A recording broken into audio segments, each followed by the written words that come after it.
kasalanan ninyo kay Christy hanggang ngayon pinagdurusahan niya? Dahil sa inyo, nagkalayo silang mag-asawa dahil hindi niya alam ang katotohanan. At hindi niya malalaman ang katotohanan.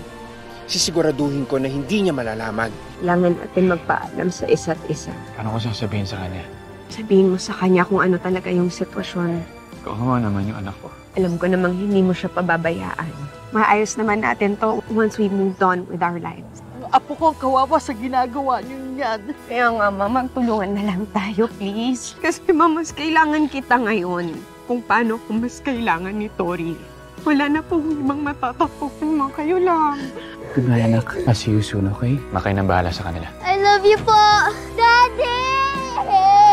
Ngayong wala na si Jordan, mas mabuting hindi mo malaman ang sekreto ko. Christy, may pag-asa na tayo. Shaira, pwede ka na daw i-discharge ng doktor bukas. Pero bawal ka pa masyado gumalaw, ha? Sariyo pantahi mo. Hindi ako aalis dito. Shay, sasamahan naman kita sa bahay. Hindi kita pababayaan. Hindi ako aalis dito nang hindi ko kasama ang anak ko. Pero Shay, kailangan pa magstay ng anak natin dito. Hindi ko siya kayang iwan. So, matatagalan pa siya dito, eh. I don't care. Hindi ko iiwan yung anak ko. Baka makasama sa'yo to, Shaira. Hindi mo ba naiintindihan? Yung presence ko yung nagpapalakas sa kanya. Kapag umalis ako dito, baka kung anong mangyari sa kanya, hindi ko kaya, Jordan. Hindi ko kayang iwan yung anak ko. Shaira, ganito na lang. Uuwi muna tayo. Tapos palagi natin siyang pupuntahan dito. Araw-araw natin siyang bibisitahin. Hindi naman natin siya iiwan eh. I'll be with you every step of the way. Talaga? Gagawin mo yun? Siyempre. Hanggang sa gumaling yung anak natin, hindi kita pababayaan. Thank you.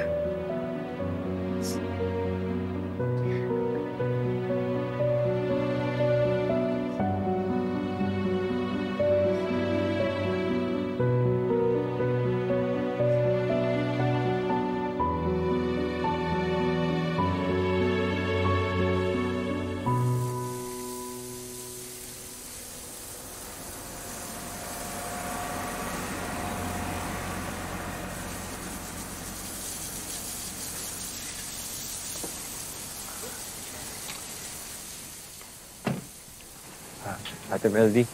Yes po.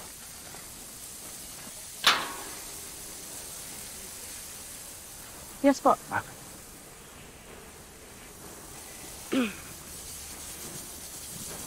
Ma'am Carmen, may bisita po kayo. Salamat. Anong ginagawa mo dito? Kayo po talaga yung sadya ko ngayon. Anong kailangan mo sa akin?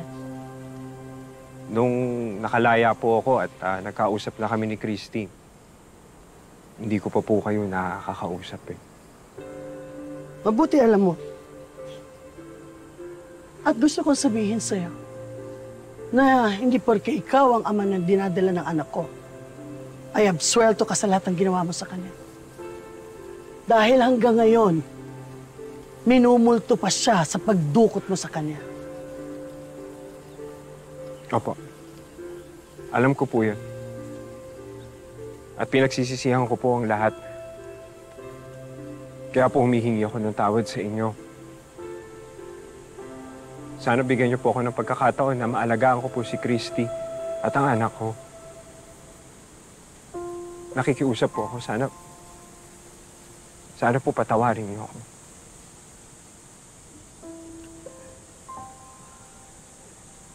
Kung ang pagpapatawad ko ang hinihingi mo, hindi ko pa maibibigay sa iyo yan ngayon. Pero, kung tungkol sa pag-aalaga mo sa anak ko at sa magiging anak niyo,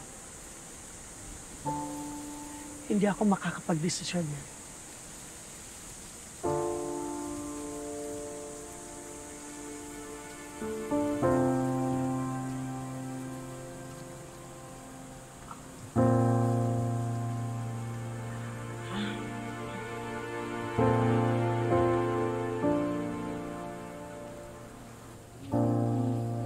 Ma.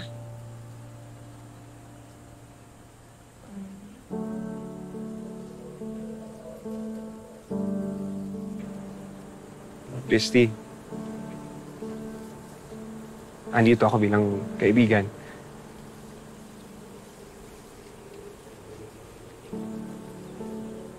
Humingi sana ako pa yung tulot mo na sana pagbigyan mo ko. Talagaan ka pati yung anak natin. Walang kapalit. Gusto ko lang maging parte ng buhay ng anak ko. Sana pagbigyan mo ako.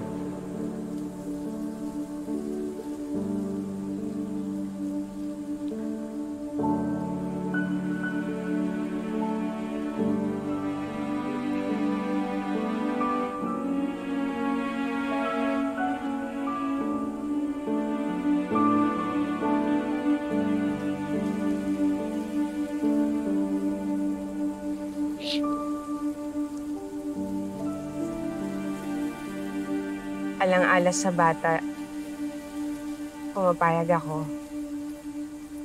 Salamat.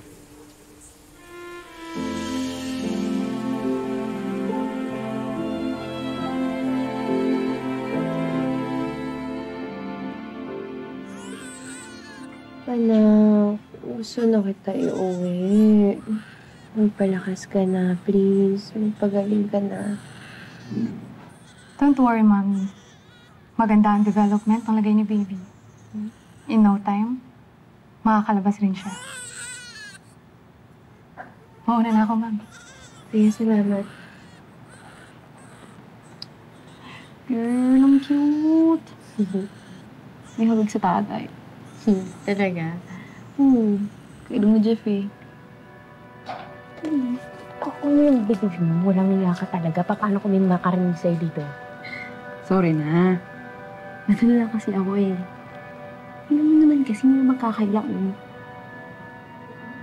Wala akong pakialam, Leslie.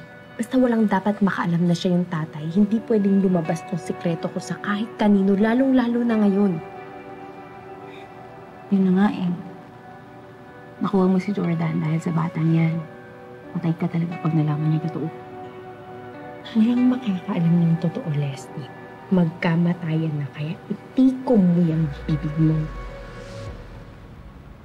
Shai, Jordan! kumusta si Baby? Tignan mo. He's so beautiful. Manang-mana sa'yo. Talaga? Oo. Kuwang-kuha mo nga yung features, oh.